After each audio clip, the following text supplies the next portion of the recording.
നേര്യമംഗലം പുന്നേക്കാട് റോഡിലും സമീപത്തെ മറ്റ് റോഡുകളിലും വന്യമൃഗശല്യം രാത്രിയിൽ വാഹനയാത്രക്കാർക്ക് ഭീഷണിയാകുന്നു.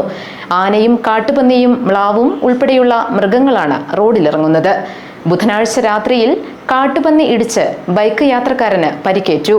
10 ദിവസം മുമ്പ് തടിക്കുളത്ത് മ്ലാവ് മൂലം ബൈക്ക് യാത്രികൻ അപകടത്തിൽപ്പെട്ടിരുന്നു. പെരിയാറിലും വനത്തിലും പ്ലാന്റേഷനും സമീപത്തുകൂടിയുള്ള റോഡുകളിലാണ് വന്യമൃഗങ്ങളുടെ ഭീഷണി. നേര്യമംഗലം പുന്നേക്കാട് റോഡിലും സമീപത്തെ മറ്റ് പല റോഡുകളിലും വാഹനയാത്രക്കാർക്ക് ജാഗ്രത ആവശ്യമാണ്.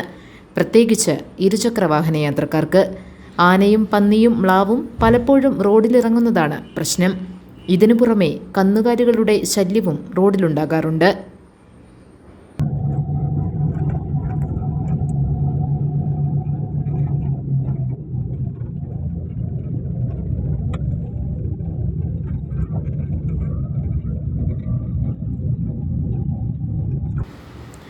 ബുധനാഴ്ച രാത്രിയിൽ കാട്ടുപന്നി ഇടിച്ചു കയറി ബൈക്ക് അപകടത്തിൽപ്പെട്ടു.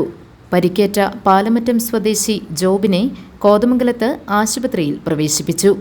പോത്തുപാറയിൽ വച്ചാണ് സംഭവം.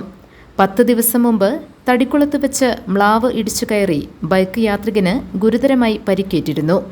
ഏതാനും വർഷങ്ങൾക്കുള്ളിൽ ഒട്ടേറെ പേർ സമാന രീതിയിൽ അപകടത്തിൽപ്പെട്ടിട്ടുണ്ട്. റോഡിൽ യാത്രക്കാരുടെ സുരക്ഷ ഉറപ്പാക്കാൻ ബന്ധപ്പെട്ട അധികൃതരുടെ ഭാഗത്തുനിന്ന് നടപടി വേണമെന്നാണ് ജനങ്ങളുടെ ആവശ്യം. GTV news, Kothamangalam.